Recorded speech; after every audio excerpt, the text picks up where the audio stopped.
Hello friends, ओम श्री गणेशाय नमः। आप सभी का स्वागत है आपके अपने यूट्यूब चैनल पर। फ्रेंड्स, आज हम आपको इस वीडियो में बताने जा रहे हैं साल 2023 में दशा माता व्रत का प्रारंभ कब होगा और दशा माता व्रत का समापन कब होगा, दशा माता व्रत की शुभ मुहूर्त के बारे में, और साथ ही हम आपको बताएंगे दशा माता व्रत की पूजा विधि, पूजा सामग्री, महत्व और पौराणिक व्रत कथा के बारे में। फ्रेंड्स, वीडियो शुरू करने से पहले आपसे रिक्वेस्ट है, अगर आप हमारे चैनल पर नए हैं और आपने अभी तक चैनल को सब्सक्राइब नहीं किया है तो प्लीज़ सब्सक्राइब कीजिएगा चैनल को, साथ ही प्रेस कीजिएगा बेल आइकन को, जिससे नए वीडियो से रिलेटेड नोटिफिकेशन आपको तुरंत प्राप्त हो सके। और वीडियो पसंद आने पर वीडियो को लाइक और शेयर जरूर कीजिएगा ताकि सभी भक्तों को इस वीडियो का लाभ प्राप्त हो सके। और कमेंट बॉक्स में जय दशा माता की जरूर लिखिएगा। दशा माता का व्रत चैत्र मास के कृष्ण पक्ष की प्रतिपदा तिथि से प्रारंभ होता है और उसका समापन चैत्र मास के कृष्ण पक्ष की दशमी तिथि को होता है। इन 10 दिनों के दौरान दशा माता का व्रत किया जाता है और दशा माता व्रत की कथाएं सुनी जाती है। किंतु यदि आप 10 दिन तक व्रत नहीं कर सकते हैं तो आप दशमी तिथि के दिन भी व्रत कर सकते हैं। इस साल 2023 में दशा माता व्रत का प्रारंभ 8 मार्च 2023 बुधवार को होगा और दशा माता व्रत का समापन 17 मार्च 2023 शुक्रवार के दिन होगा।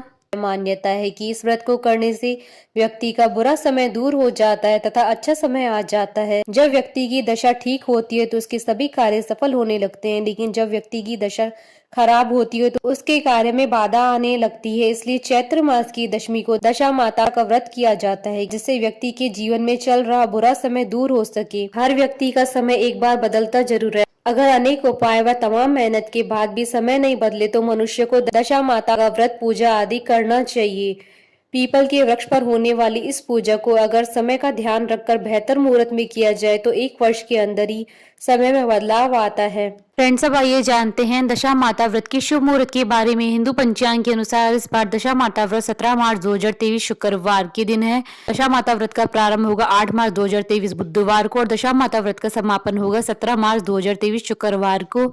चैत्र कृष्ण दशमी तिथि प्रारंभ होगी 16 मार्च 2023 को शाम 4:39 पर और चैत्र कृष्ण दशमी तिथि का समापन होगा 17 मार्च 2023 को दोपहर 2:06 पर। पूजा के लिए शुभ मुहूर्त रहेंगे। ब्रह्म मुहूर्त का मुहूर्त रहेगा 17 मार्च 2023 को सुबह 4:59 से सुबह 5:47 पर और अमृत काल का मुहूर्त रहेगा सुबह 8:54 से रात्रि 10:22 तक और अभिजीत मुहूर्त रहेगा दोपहर 12:11 से दोपहर 12:59 तक और विजय मुहूर्त रहेगा दोपहर 2:36 से शाम 3:24 तक और गोधूली मुहूर्त रहेगा शाम 6:34 से शाम 6:58 तक और इस दिन राहु काल रहेगा सुबह 11:05 से दोपहर 12:35 तक। राहु काल के दौरान पूजा और शुभ कार्य नहीं किए जाते हैं। फ्रेंड्स, अब आइए जानते हैं दशा माता व्रत की पूजन विधि के बारे में। अगर आप पहली बार पूजा कर रहे हैं तो घर के किसी कोने में साफ सफाई करके एक दीवार पर स्वास्तिक बनाए। उसके बाद स्वास्तिक के पास 10 बिंदियां बनाए। पूजा में रोली, मूली, सुपारी, चावल, दीप, नैवेद्य, धूप आदि शामिल करें। इसके अलावा सफेद धागा ले, उसमें 10 गांठें बना ले, फिर उसे हल्दी में रंग ले। इस धागे को दशा माता की बेल कहा जाता है। दशा माता की पूजा के बाद इस धागे को गले में धारण करें। इस धागे को पूरे साल न उतारे। अगर आपको पूजा करते हुए 1 वर्ष या उससे अधिक समय हो गया है तो जब दशा माता की पूजा करें तो पुराने धागे को उतारकर नया धागा धारण करें। दशा माता की पूजा विधि विधान से करने पर मनुष्य का बुरा समय भी दूर हो जाता है तथा दशा माता की कृपा सदैव बनी रहती है। इसके साथ ही घर में सुख समृद्धि बनी रहती है। यह व्रत चैत्र माह के कृष्ण पक्ष की दशमी तिथि को किया जाता है। सुहागिन महिलाएं यह व्रत अपने घर की दशा सुधारने के लिए करती है। इस दिन कच्चे सूत का 10 तार का डोरा जिसमें 10 किठाने लगाते हैं लेकर पीपल की पूजा की जाती है। इस डोरे की पूजन करने के बाद पूजन स्थल पर नल दमयंती की कथा सुनती हैं। इसके बाद डोरे को गले में बांधती हैं। पूजन के पश्चात महिलाएं अपने घरों पर हल्दी व कुमकुम के छापे लगाती हैं। एक ही प्रकार का अन्न एक समय खाती है। भोजन में नमक नहीं होना चाहिए। विशेष रूप से अन्न में गेहूं का ही उपयोग करते हैं। घर की साफ सफाई करके घरेलू जरूरत के सामान के साथ साथ झाड़ू इत्यादि भी खरीदते हैं। यह व्रत जीवन भर किया जाता है और इसका उद्यापन नहीं होता है। दशा माता व्रत की पौराणिक कथा। दशा माता व्रत की पौराणिक कथा के अनुसार प्राचीन समय में राजा नल और दमयंती रानी सुखपूर्वक राज्य करते थे।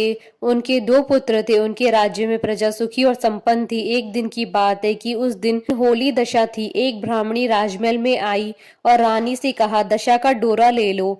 बीच में दासी बोली, हाँ रानी साहिबा, आज के दिन सभी सुहागिन महिलाएं दशा माता का पूजन और व्रत करती हैं तथा इस डोरे की पूजा करके गले में बांधती है, जिससे अपने घर में सुख समृद्धि आती है।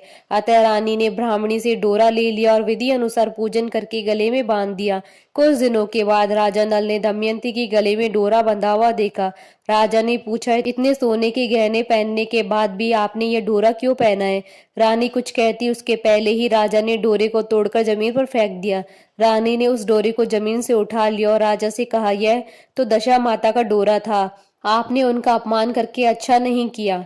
जब रात्रि में राजा सो रहे थे तब दशा माता स्वप्न में बुढ़िया के रूप में आई और राजा से कहा, हे राजा, तेरी अच्छी दशा जा रही है और बुरी दशा आ रही है। तूने मेरा अपमान करके अच्छा नहीं किया है। ऐसा कहकर बुढ़िया अर्थात दशा माता अंतर ध्यान हो गई। अब जैसे जैसे दिन बीतते गए वैसे वैसे कुछ ही दिनों में राजा के ठाट बाट, हाथी घोड़े, लाव लश्कर, धन धान्य, सुख शांति सब कुछ नष्ट होने लगे। अब तो भूखे मरने का समय तक आ गया था। एक दिन राजा ने दमयंती से कहा, तुम अपने दोनों बच्चों को लेकर अपने मायके चली जाओ। रानी ने कहा, मैं आपको छोड़कर कहीं नहीं जाऊंगी। जिस प्रकार आप रहेंगी उसी प्रकार मैं भी आपके साथ रहूंगी। तब राजा ने कहा, अपने देश को छोड़कर दूसरे देश में चली, वहां जो भी काम मिल जाएगा वही काम कर लेंगे। इस प्रकार नल दमयंती अपने देश को छोड़कर चल दिए। चलते चलते रास्ते में भील राजा का महल दिखाई दिया। वहां राजा ने अपने दोनों बच्चों को अमानत के तौर पर छोड़ दिया। आगे चले तो रास्ते में राजा की मित्र का गांव आया। राजा ने रानी से कहा, चलो हमारे मित्र के घर चले। मित्र के घर पहुंचने पर उनका खूब आदर सत्कार हुआ और पकवान बनाकर भोजन कराया। मित्र ने अपने शयन कक्ष में सुलाया। उसी कमरे में मोर की आकृति की खूंटी पर मित्र की पत्नी का हीरो जड़ा कीमती हार टंगा था। मध्य रात्रि में रानी की नींद खुली तो उन्होंने देखा कि वह बेजान खूंटी हार को निगल रही है। यह देखकर रानी ने तुरंत राजा को जगाकर दिखाया और दोनों ने विचार किया कि सुबह होने पर मित्र के पूछने पर क्या जवाब देंगे। अतः यहाँ से इसी समय चले जाना चाहिए। राजा रानी दोनों रात्रि को ही वहां से चल दिए। सुबह होने पर मित्र की पत्नी ने खूंटी पर अपना हार देखा। हार वहां नहीं था। तब उसने अपने पति से कहा, तुम्हारे मित्र कैसे हैं जो मेरा हार चुराकर रात्रि में भाग गए? मित्र ने अपनी पत्नी को समझाया, मेरा मित्र कदापि ऐसा नहीं कर सकता। धीरज रखो, कृपया उसे चोर मत कहो। आगे चलने पर राजा नल की बहन का गांव आया। राजा ने बहन के घर खबर पहुंचाई कि तुम्हारे भाई भोजाई आए हुए हैं। खबर देने वाले से बहन ने पूछा कि उनके हाल चाल कैसे हैं। वह बोला, दोनों अकेले हैं, पैदल ही आए हैं तथा वे दुखी हाल में हैं। इतनी बात सुनकर बहन थाली में कांदा रोटी रखकर भैया भाभी से मिलने आई।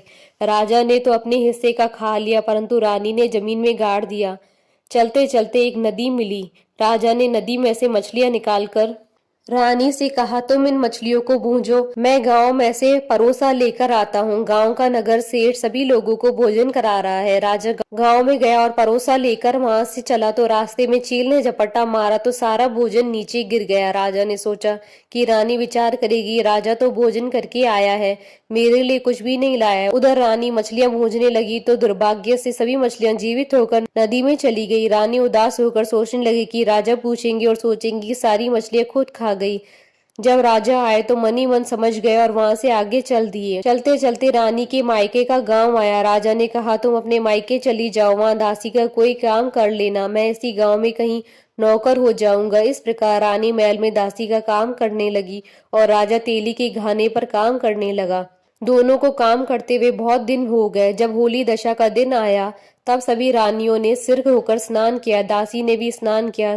दासी ने रानियों का सिर गूंथा तो राजमाता ने कहा, मैं भी तेरा सिर गूंथ दूं। ऐसा कहकर राजमाता जब दासी का सिर गूंथ रही थी तब उन्होंने दासी के सिर में पद्म देखा। यह देखकर राजमाता की आंखें भर आई और उनकी आंखों से आंसू की बूंदें गिरी। आंसू जब दासी की पीठ पर गिरे तो दासी ने पूछा, आप क्यों रो रही हैं? राजमाता ने कहा, तेरी जैसी मेरी भी बेटी है जिसके सिर में भी पद्म था, तेरे सिर में भी पद्म है। यह देखकर मुझे उसकी याद आ गई।